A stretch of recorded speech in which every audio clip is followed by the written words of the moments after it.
Adalah malam yang ke-16 kita sholat tarawih. Tradisi masyarakat di kampung saya di Banten itu kalau sudah malam ke-16 ini ibu-ibu sibuk bikin ketupat. Kenapa? Untuk menyambut imam baca doa qunut.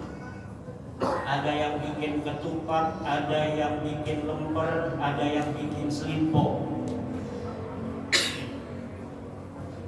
Saya tidak tahu apakah di daerah lain ada di Indonesia yang dalam menyambut malam 16 Ramadan ada tradisi bikin ketupat atau tradisi kunutan. Ini tugasnya Les Bumi, bukan tugasnya LBM.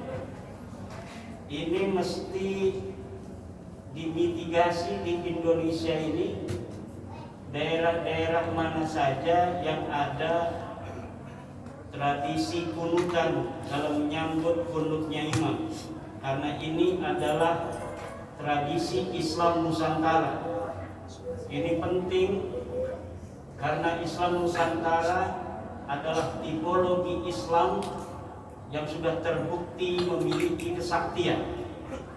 Tipologi Islam yang telah terbukti memiliki imunitas komunal di dalam menjaga dirinya dari serangan budaya-budaya asing. Kenapa saya katakan bahwa Islam Nusantara ini memiliki kesaktian? Karena Islam Nusantara ini dibangun oleh para wali songo, ditopang oleh kerajaan Majapahit Islam atau Kesultanan Demak. Tapi ketika Kesultanan Demak itu hancur, tradisi-tradisi Islam Nusantara tidak ikut hancur. Kita dijajah ratusan tahun oleh Belanda.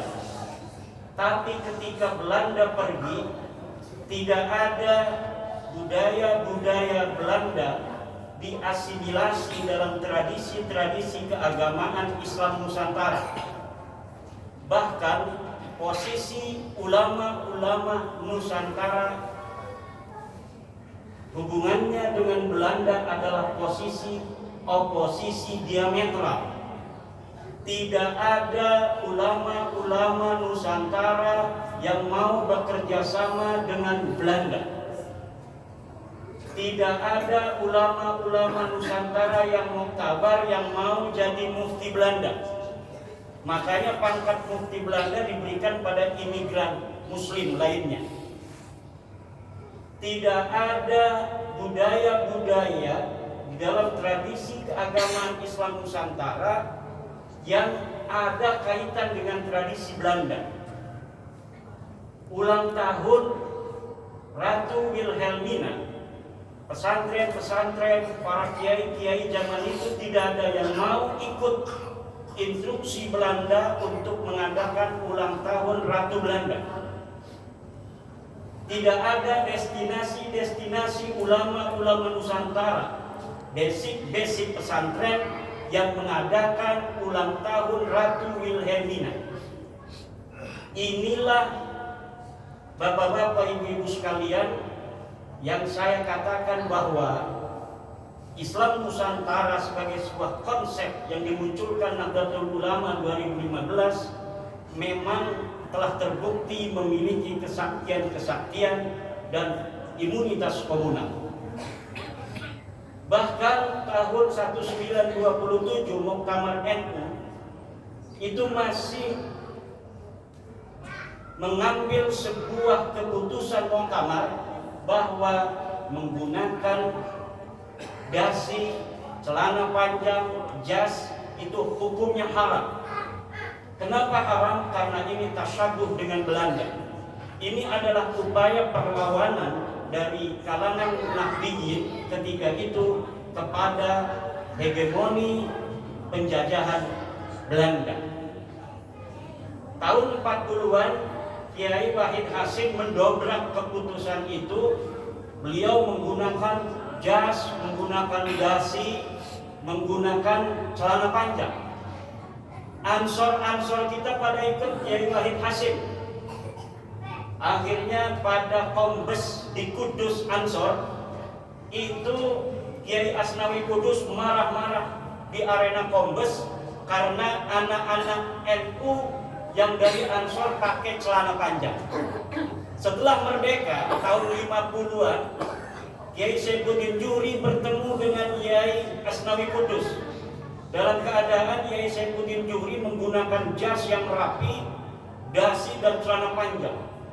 Ketakutan Kiai Saifuddin Juri, jangan-jangan nanti saya dimarahin lagi, kayak seperti Kombes Ansor tahun 38 itu.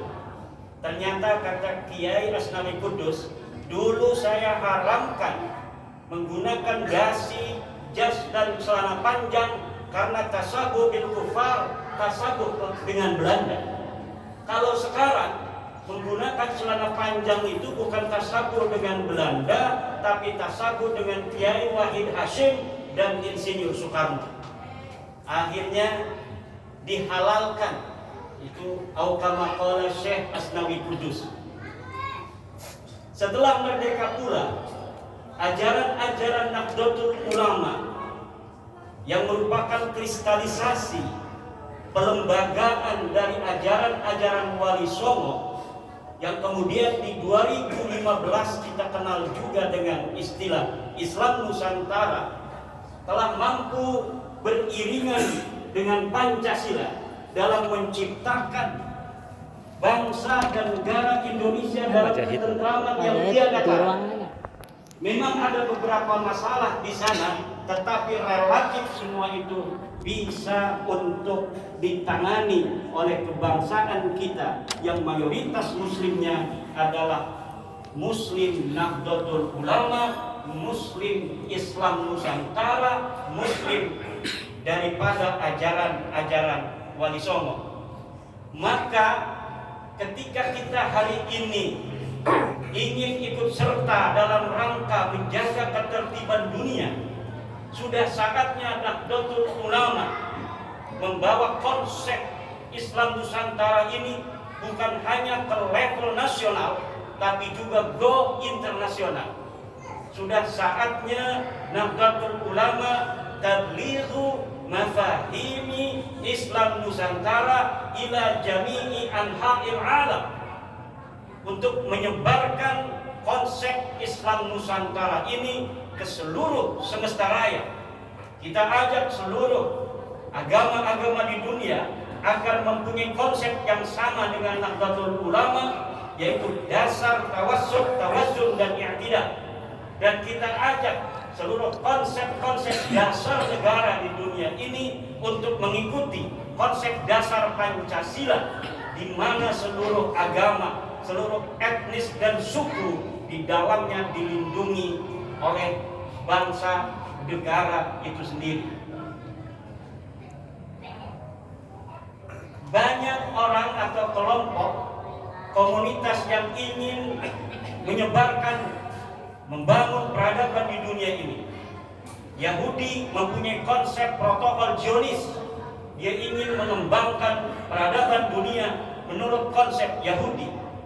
Saudi, dia memiliki mafahim al-Wahhabiyah, bagaimana peradaban dunia Islam dibentuk di dalam tradisi-tradisi Wahabi.